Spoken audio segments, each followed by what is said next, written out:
everybody, welcome back to The Silver Lining. I'm your host, Juliette Valle, Miss South Florida for 2020, and today I am so excited because I have a lovely guest. Please welcome Miss Idaho 2019, Grace Zimmerman. Hi, Grace. Hi there. Thank you so much for having me. So Grace has been nothing short of wonderful. We had rescheduling issues because there was a storm here and I had no connection, and then I messed up because I didn't know Idaho had 2 time zones, so she's been very patient and understanding, so thank you. Of course. I've been looking forward to it. So my first question for you is when and how you first got involved with the Miss America organization, and what do you believe you learned in those first few years that led you to your Miss Idaho win? So I first got involved in the Miss America organization when I was 16 years old. I started competing in the Outstanding Teen pageant, and I don't remember why I first signed up. I knew that it sounded like fun to perform and there was an opportunity for scholarship, but I knew very little about the Miss America organization. And at that point, I walked into it blindly. I remember showing up for the first day of rehearsals without any paperwork, not realizing that you needed a platform and not realizing all of the complex things that make the Miss America organization what it is. And so it was along the way, actually, that I discovered all of the wonderful things that promote self-growth through the Miss America organization, and that got me hooked in. And so I, by just beginner's luck, won my first competition and was named Miss Three Rivers Outstanding Teen, which is the local program in my hometown. And it's fun. It was my foot in the door to go to a bunch of community events and fundraising efforts, and I got my eyes opened to how cool and just fun and, just what a great platform this is for women to evolve into better versions of themselves. And from then, I found a bunch of role models in the Miss America organization. And then a few years later, I decided to come back once I had aged into the Miss category and give it another go, but do it with a little bit more intention, not just doing it for fun to see what happens, but with a purpose of being the best version of myself and seeing how I could give back to my community. And that led me to winning a local title as a Miss and being named Miss Western Idaho, where I then went on to compete for Miss Idaho in 2019. Yeah. So that's quite the journey, and I resonated with a lot of what you said because my first time competing for teen, when I was 14, I competed for Miss Broward County's Outstanding Teen, and by the grace of God, I won my first try, but I also had no clue what pageants were. I didn't know about a platform myself, so what you say, that was like such a big mistake. It's a very complicated system to integrate yourself in and to learn about. Another thing I also resonated with is the role models. I mean, every girl I've spoken to is a role model. You're a role model to someone like me, even though I'm from a different state, looking up to state title holders.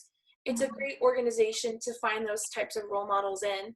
So I think your journey is really inspiring, and it's nice to see that you've come from a girl that didn't even know you had to bring paperwork to now Miss Idaho. It's obviously transformed you for sure. Yeah, certainly. I think we all come for different reasons, and most of us come not realizing what we're signing up for. And the great thing is that the Miss America organization has so much to offer, and it will speak to people in different ways and push you into being a better version of yourself. I couldn't agree more. And so you mentioned that you were a teen title holder and a Miss title holder.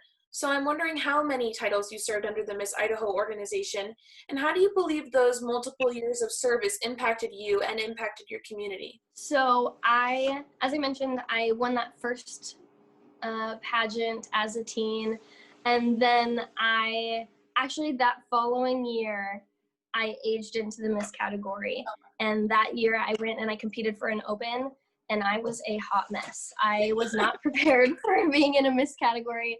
I was excited and I had so much fun as a teen, but I still didn't understand the level of maturity expected as a Miss and the level of commitment that is asked of you.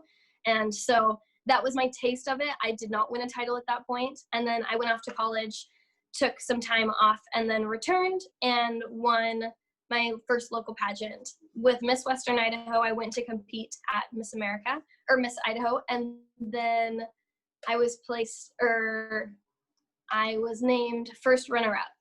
And then 3 days later, Rachel Forrest, who had been named Miss Idaho 2019, decided to decline the title to go to Columbia University. So she was the original winner, and I had not been upset at all at being named first runner-up because it was my first time at Miss Idaho, and everyone knows that the more years under your belt, the more experience you have and the more opportunities you have to really refine who you are and what you have to offer the world.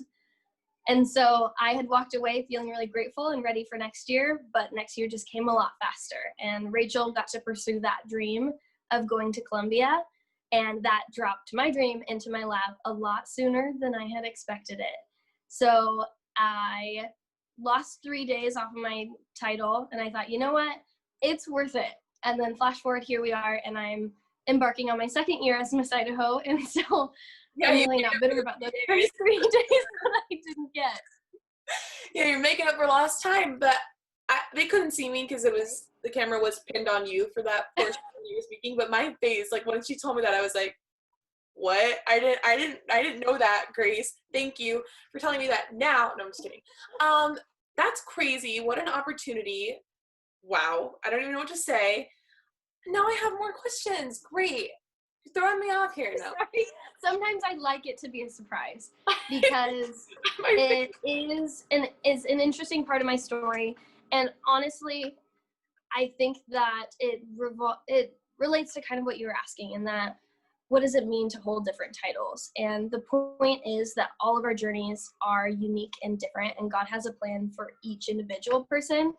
And while the Miss America organization offers us such amazing role models, your path to success is not going to be the same as your role model. And so as I looked up to other people thinking, okay, it took them 3-4 years, I'm going to take 3-4 years, or maybe I'll win on my first try.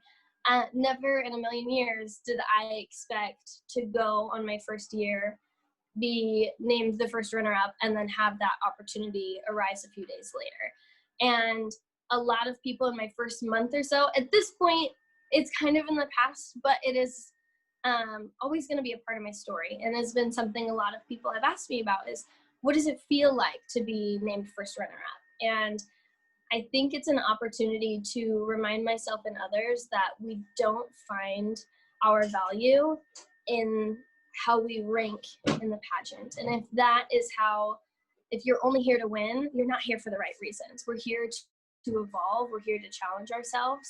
And this was the perfect opportunity for that, is to really get a chance to chase my dream and see if I was willing to do it in a different capacity. And that has humbled me greatly, and it just makes my story a little bit more unique.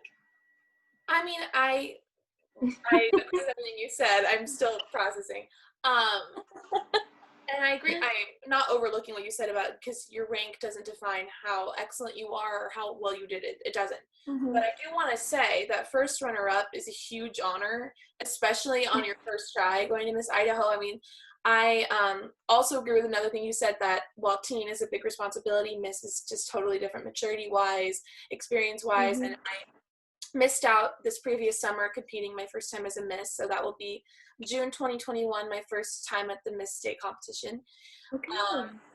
But I mean, it's just totally different. The whole, experience is totally different, and I'm going through that right now, so I completely agree with what you said. But not everyone's path is going to be the same. I think that's so key to what you said. You're not going to follow the exact same path as your role models. Some girls, I was going to say, do try 3 and 4 and 5 times, 6 times. I've even interviewed girls that have tried, from when they first could compete to when they were finally aging out and they had won. But it doesn't make your Miss Idaho year any less valid. It doesn't make it any different. It just means it came about in a different way. So I think it's super cool. I do want to know, though, when you got that call, or however they communicated that to you, that you were now Miss Idaho, what was that like? Because it was just 3 days after. You were probably recuperating. What was that all about? Mm-hmm. So the Miss Idaho competition is in Boise, which is our capital. I actually live in Moscow. I go to the University of Idaho, which is about 6 hours north. And so I was down near Boise living with my family for a couple weeks for the Miss Idaho rehearsals, and then, that week of competition. And the week after, I was packing my bags, and I'd sent a text to one of the directors. She was in the area, and I just said, thank you so much. I'd love to get coffee with you sometime, but I'm headed out this week. And she was like, when are you leaving? And I was like, oh, I think I'm going to move out tomorrow. I should be packing my bags and hitting the road. And she was like, can we meet today? And I just thought, whoa, she just wants to catch up and, she likes me so kind much. of process everything that happened and probably keep in touch so that I compete again. And I said, sure, yeah. I mean, you're welcome to come down to Weiser, which is my hometown, and we'll meet up. And I was helping prep for a local music festival. We were painting signs. I'm like in torn up, ripped jean shorts and a paint t-shirt, and being with my people and working on projects that I enjoyed and really relaxing after months of preparation leading up to this pageant. And in that, my least glamorous state, I got called into the house, and I walked into, they hunted me down because they wanted to be really sneaky. And so I was at my best friend's grandparents' house, and I walked into the kitchen, and the Miss Idaho board was standing there, holding a crown and sash, all of them there with their little kids running around. And they said, you might have seen this coming, and they basically just explained what had happened with Rachel. And they said, this opportunity is now yours if you'll have it. We would really, really love to have you as Miss Idaho. Of course, you can decline if you want to compete another year, but the opportunity is in your lap. And I know you probably know just as well as anyone that when you get a taste for that, that is the dream, that is the goal. And while it wasn't the way I wanted it to happen, I was just ecstatic about the chance to live out my dream and see what I could do with it, that there was no hesitation there. I just cried and hugged, and I got to have my own little crowning ceremony surrounded by some of my best friends and family. And we have pictures of me being crowned by my director, and that is something I look back on fondly. While I didn't have the confetti balloon drop on stage moment, I had a moment that was different. And especially in these times as we are pageanting through a pandemic, I think it's really important to remember that one person's moment isn't going to be your moment, but that doesn't make your moment less special. And so you might not get to compete this year, but you have this year to really do research and get to know you and develop your social impact. And this year is probably going to be really pivotal for your success. And that's something to be grateful for too. And so while I didn't get the on-stage moment, it was a much more intimate experience surrounded by people that I love. And I'm really fond of the way that it happened. I'm just glad I have this on recording because, I'm being serious. The wisdom you imparted to me and made me emotional. I mean, I want to get to what you said, but before I forget, I appreciate you relating it to me because at first I was so bummed. I was like, I missed out on a year of competing. But had I competed back in June, I don't think I would have been nearly as focused, nearly as driven. Like you said, your first year, you were, quote, a hot mess, which I'm sure was not true. I'm sure you were amazing, but maybe by your definition, a hot mess. And I just wouldn't have put my best foot forward. I feel like, as you've mentioned several times, God has a plan. He does things for a reason. And while you didn't get the big balloon drop, like you said, which would probably be your only other reason for pursuing the competition again, is to have your crowning moment on stage. Dare I say, your crowning moment with your friends and family is so unique and so special. And many other title holders, most title holders will never have them up close right by you. It's in the audience, trying to find them, like, where's my mom? And of course it's still special, but having them right there, I mean, that's a gift, and it happened the way it should have for you, and I think that's beautiful. And you also got to compete at Miss America as Miss Idaho, so you really didn't miss out on anything other than the crowning moment on stage. You really did. So that's such a heartwarming story, and definitely one that shocked me, so thank you. That was very interesting. So now, we got to get to Grace's accomplishments, which are just as long and crazy. So I have to read it. But you mentioned that you are a student at the University of Idaho and you are studying marketing entrepreneurship. So I'm wondering what chose you, or why did you choose this career path? And what do you hope to do with all you've learned in the future? So when I was a junior in high school, we got to do a research project on what career we wanted to pursue. And at that time and at that like version of Grace, I wanted something stable. I wanted something secure and dependable, and I wanted to make a difference. And so at that point in my life, I settled on dentistry. I wanted to be a dentist for years and years. And so all of my research led me to believe that that was the career for me. And I went on to do internships and work in dental offices. And I just kind of put my head down and went down that path. And I think I have really the Miss America organization to thank for encouraging me to reflect on my values and what are my strengths and what do I have to offer those around me. And am I taking advantage of my skill set and my personality to do the things that I'm most gifted at.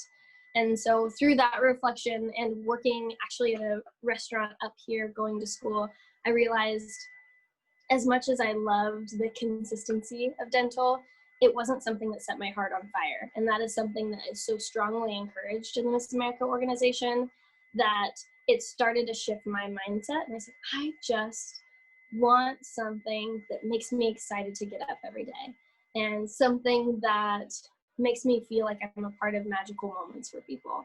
And so that kind of shift in mindset, I realized that I wanted to pursue being an event planner and owning a venue. So I want to do weddings and corporate events, and I love it. Yeah, so super fun. Kind of off that like skill set of doing pageants, you get invested in this one big thing and planning all the details, and I love that process. And so this is one way for me to carry out my favorite parts of pageantry into the real world and helping making magical moments for other people. And so that is the dream. Of course, I wanted a degree, and I think that higher education is really important. And the Miss America organization has poured those financial resources into me so that I can pursue it in that way. And at the University of Idaho, we have a marketing entrepreneurship degree where I get to learn about finance and accounting and marketing and do entrepreneurship competitions. And so I really get this well-balanced business background that will set me up to pursue a career that makes me excited and is really, I'm excited about the relationships. And so this is just giving me the tool belt that I'll need to be successful. That sounds a heck of a lot more fun than a dentist because everyone hates the dentist. So I'm glad you didn't go with that because you're so likable with you at least. Right. But you do have great teeth. So I was like, oh, that does make sense. You're very way. But event planning seems so much more fun. And all jokes aside, my mom always likes to say, if you do what you love, you never work a day in your life. So you made that choice. You recognize that you have built up skills through pageantry that would lead you to be successful on this career path. And now I wish I had lived in Idaho so you could plan my party. Like, what about my graduation? You know, Zoom is opening us up to all new things, so maybe we'll be doing virtual planning. So Miss Idaho and I are having a party. She just confirmed it, and we're excited. She's like, "That's not what I said," but okay. Well, what's wrong with it? That's fine. That works. Exactly. So when I win Miss Florida, just kidding. Grace is gonna throw a party. Knock on wood. Oh yeah, knock on wood. So now I have a really cool question. I actually want to post this picture of you at Miss America doing your thing because I was like, oh, she looks so happy and so fun. Your Miss America talent is ceramics demonstration. So how did you decide on such a cool and unique talent? And also, I do have another question. I know it involves your hands. I would be shaking so bad, so I do want to know how you controlled any nervousness or shakiness too. I was prepping for Miss America. I was getting really frustrated. I danced because I felt like it was high energy. It was fun. I've danced growing up. I've never been really in love with it, but I knew that it was entertaining and it was kind of a crowd-pleasing thing, and I had enough fun with it, but it just wasn't it for me. And so as I was rehearsing and prepping for the national competition, these things were really weighing heavy on my heart, thinking, I just don't know if this reflects me very well. Yes, it's something that I can prepare for, and it's a proof that I can be committed to an art or a craft, and that's okay. But if someone asked me, why does this set your soul on fire? I didn't have an answer for that. And when I was in one stressed moment of like frustration, venting to my mom, I said, I wish I could do something like ceramics that brings me so much peace. That is going into my ceramic studio is what makes me calm down and feel recentered.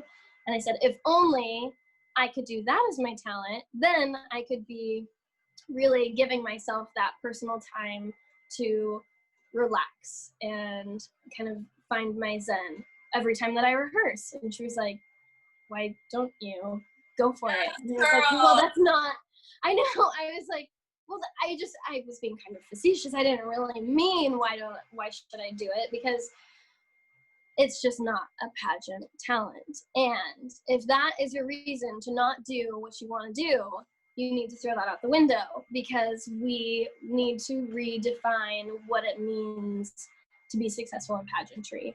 And choosing things out of fear is not the way to success. Right. And I think, you know what? This is my one chance. This is my one opportunity to go to Miss America. This may be my last pageant I ever compete in. I want it to be 1,000% authentically me. And that meant taking a little bit of a risk. When I first told my director, she said, I'm on board. I love this, because I was talking to her on the phone. We weren't in person. We don't live in the same city. But she said, I can hear you lighting up. I can hear in your voice. She goes, you're not trying to, I know you're trying to like convince yourself a little bit because you're nervous, but she said, I can hear the passion in you, and it's more love in that speech that you have about ceramics than I've ever heard you talk about dance. And if anything, I want you to have fun, and I want it to be you. And so I felt reassured having that support system with my family and my pageant board saying, you know what, go for it, do what makes sense for you. And then came the actual figuring out how to throw ceramics in 90 seconds. It's a little bit impractical. I looked up speed ceramics, and I don't think this is a thing, because with the practice of ceramics, you're supposed to take your time. You're supposed to let it evolve and really work it slowly. And so the closest thing I could find was people throwing clay on pottery wheels and just speeding up the video in fast motion. And I was like, oh no, what have I committed myself to? But I have a really great mentor that I found through the University of Idaho. She was my ceramics teacher and has been a constant resource and source of encouragement. And I spoke to her about it. I said, is this even possible? I've never tried to go this fast. I don't know if I'm just being crazy. And she said, this is the coolest thing ever. We will get you there. And so she coached me and mostly just encouraged me to keep trying and just do the basic things, but do them faster. And so every day I actually set up a wheel in my garage so that every day in the morning and at night I could just practice, so that came so much more naturally. And it was a good thing that I love that was my talent, because you do have to calm down to do it. To do ceramics successfully, your hands need to be still, your legs need to be steady, your core needs to be tight.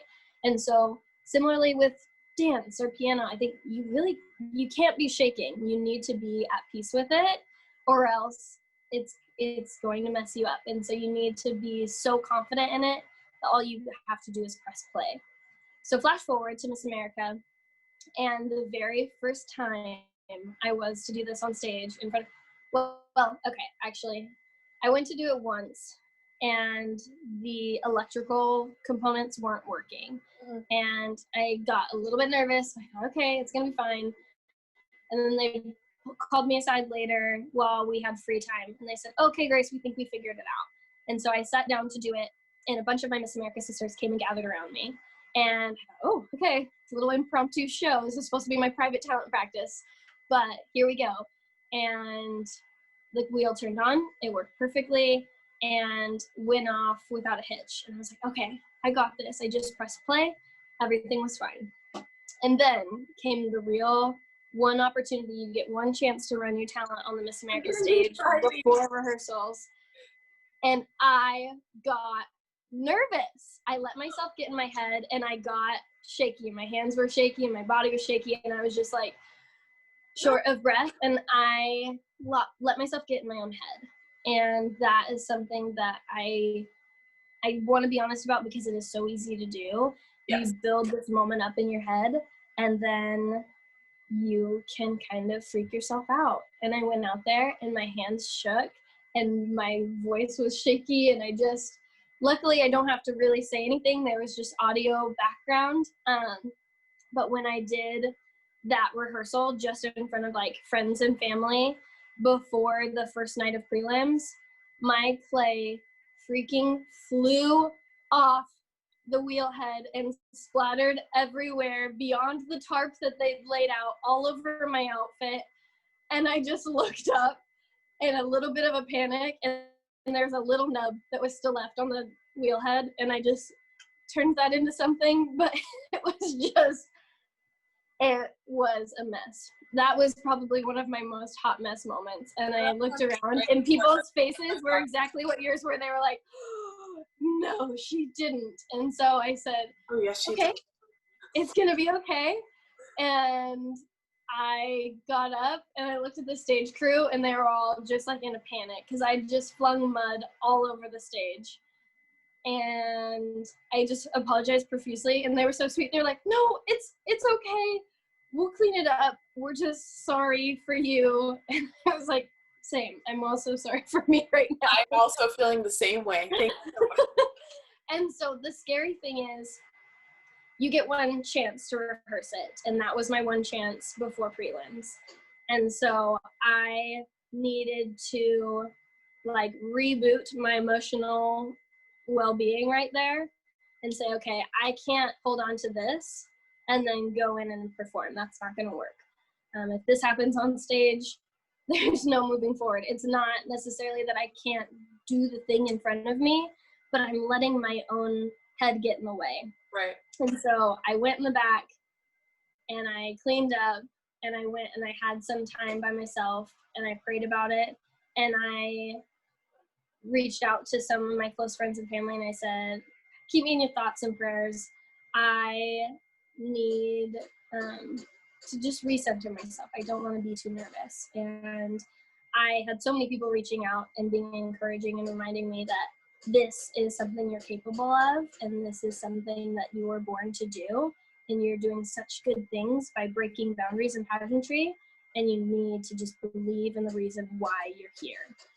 And so instead of beforehand focusing on all the things I had to do and all the things I was trying not to do and getting myself pent up before the actual performance, I sat down crisscross applesauce and put in my headphones and listened to a mindfulness meditation and just practice breathing.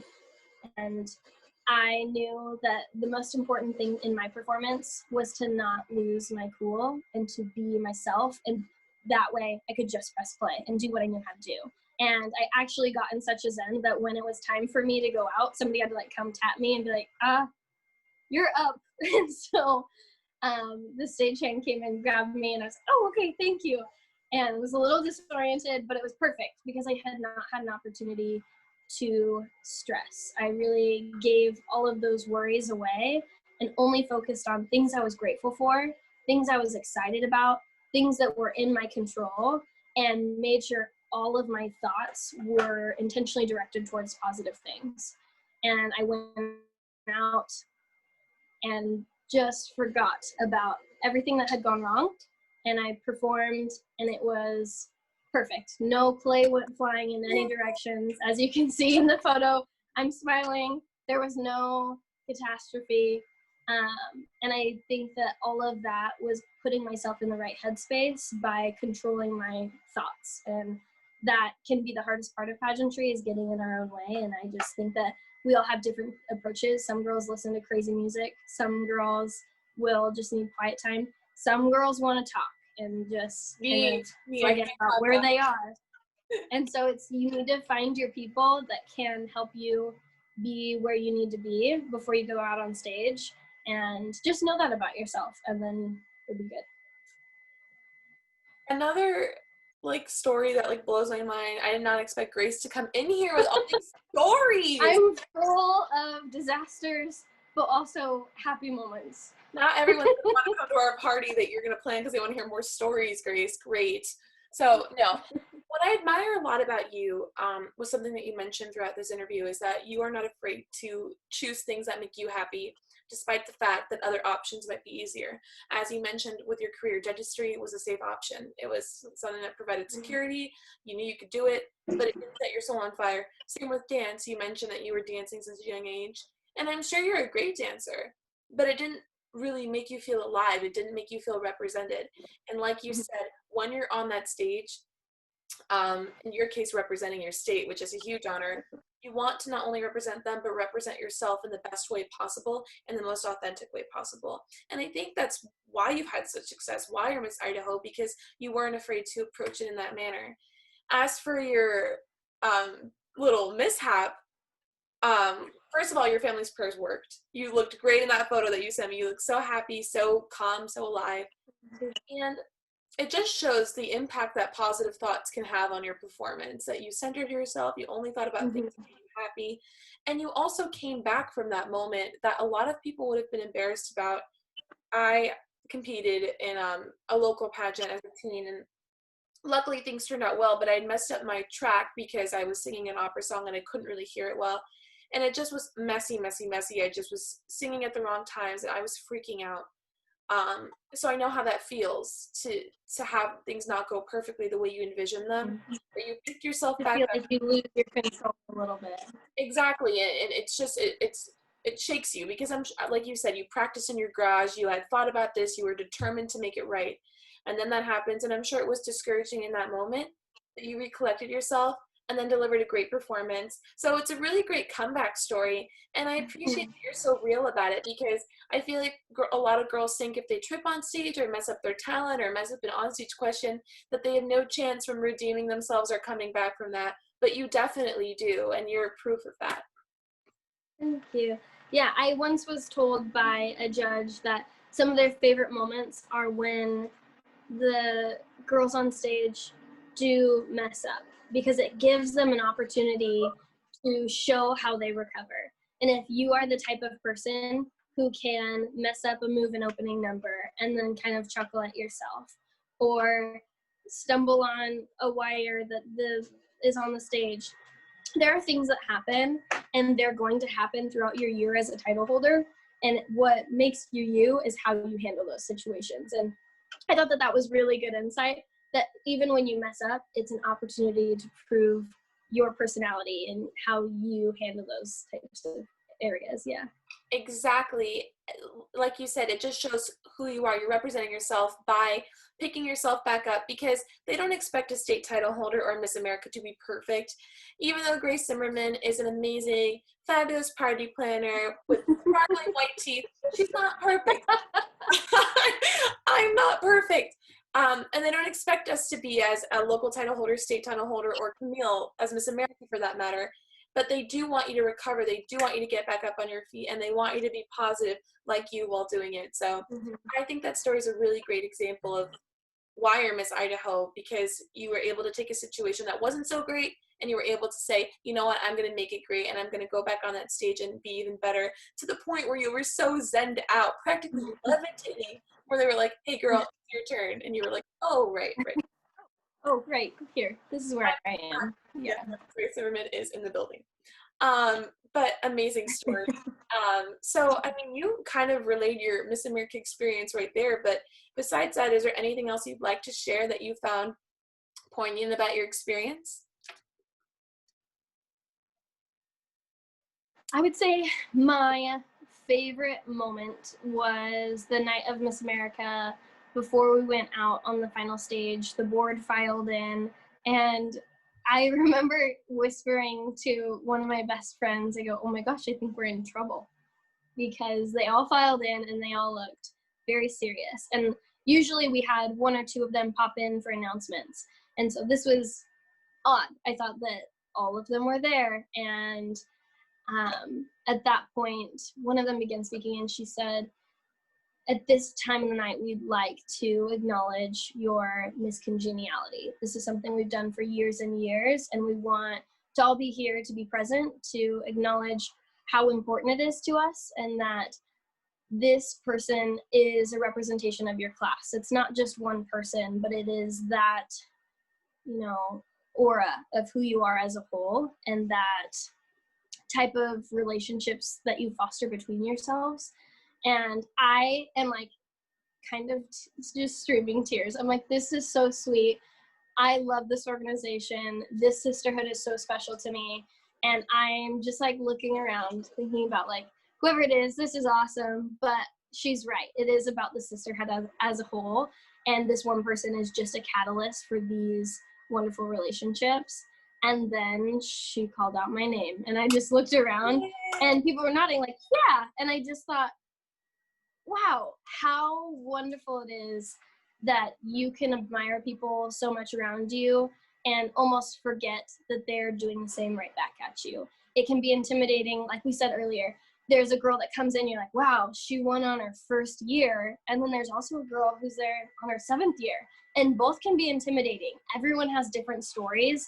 And if you get so busy measuring them up, you forget how excellent you are and how many wonderful things you have to offer. And so it was a humbling reminder that we are all important and we are all feeding into this culture. And they had seen that in me, and that really just made my heart swell.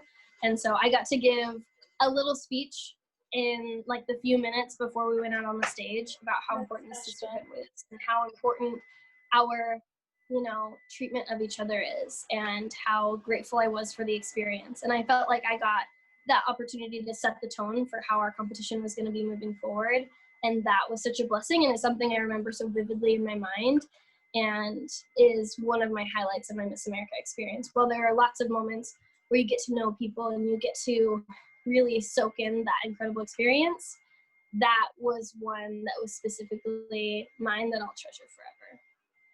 I love how I'm acting like I was there. Like, I'm getting emotional. That's so sweet. I can totally see why you won, and what an important award that is.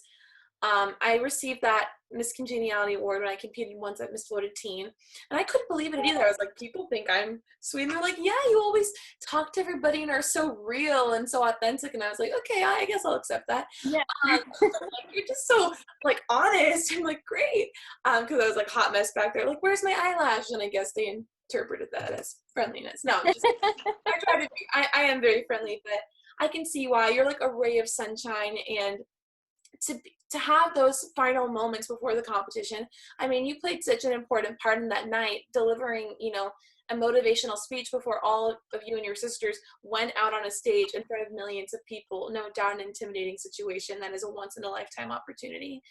And you played a key part in that, so that must have been very special to you, for sure. Absolutely. Oh, yay! I didn't even know you were Miss Congeniality. I'm just finding out so many things. She left all the surprises. Yeah, I had all these little nuggets of information. I chose not to tell you because I wanted it to be fun. And it's been too much fun. It's like she's planning an event up in here. Okay, so now I want to know about your social impact initiative. Yes, so my social impact is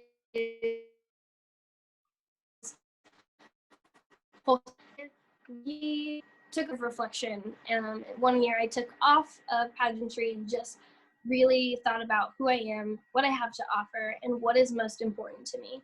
And in that time, it was actually the year before they took away swimsuit. And so I had really a large internal dialogue going on with the swimsuit competition and the Miss America organization. And it wasn't that I was against it, but that people were talking about it with the wrong perspective and really focusing on what our bodies look like, and if that is exploiting women and what that means. And I thought these focuses are all wrong.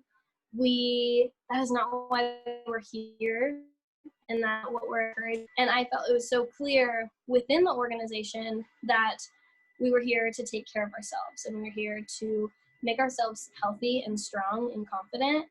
But that wasn't always the dialogue outside. And even inside, I guess, we see unhealthy habits. I saw girls who were just not treating their bodies well or speaking to themselves well because they wanted to be whatever the next person over looked like. And that's just, it frustrated me because it's so painful to see people who aren't confident in their own skin and feeling like they have to be something to fill this title, to win this crown.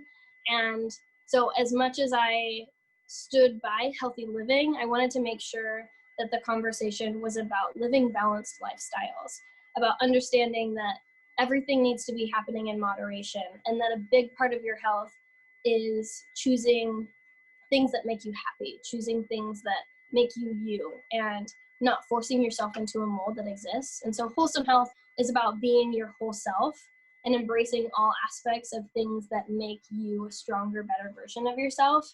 Some of that has been really, the conversations around it have been different in the different places I go. If I go into a young women's group of 15 and 16-year-olds, we get to talk about like body shaming and self-esteem and those parts of the conversation that are maybe less physical but really shape how we view ourselves and others. And or going into Lions groups and talking to elderly about how this is a conversation they didn't feel comfortable having. And I had men say, I've been my whole life and I didn't feel like I could say anything because I had to be a man, and that I didn't know what to do. And so much of it was because I was unhappy. And now that I'm retired, I've picked up mountain hiking and I do this. And so they're just these really wonderful conversations where I'm encouraging people to build healthy habits, but more I'm learning from all of these people that I get to interact with across the state. And that's been really, really special for me. I think it's so interesting what you said about the men not being able to come forward. It is really such a female-focused thing, and it makes me sad that they feel it's you can't be quote man enough if you have to talk about these issues. Mm-hmm. So your platform is bringing to light a lot of people that may have not been able to speak up before, but now you're empowering them, because it is empowering Mm-hmm. to talk openly about your struggles and your insecurities and your self-esteem issues. And building healthy habits isn't always easy. And even though someone may look healthy, it doesn't mean they are healthy on the inside, mentally or physically. And I do agree with what you said about, it's sad to see young women or men beating themselves up in pageantry as well. You think that, Miss Idaho or Miss Florida or Miss America should look a certain way. But in reality, they're just looking for someone that's confident in themselves, not necessarily someone that fits a mold. Absolutely. I got to live in my sorority. I was a Delta Gamma, and for 3 years I lived in the house, which was such a wonderful experience. And I felt like that was one thing that really shaped the way that I see other women, because I got to see their behind the scenes. I got to see my friends that have a six-pack and just look toned and look like they go to the gym and look like they follow all of the most rigid diets. I watch them drink too much alcohol and eat fast food and have unhealthy sleep cycles and do all of the things wrong, all of the things that we shouldn't be doing. What's up with you too? But it didn't reflect in their body. And it's like, honestly, I'm glad that you look the way you do. You're lovely, you're beautiful. But on the opposite end, I would see women who were being so good about eating clean and who would always go to the gym and really had a very structured health and fitness routine, and it just didn't reflect. Maybe they looked the same, maybe one looked different than the other, but so rarely do our habits and our lifestyle directly reflect into how we look. And I think we often assume that they do.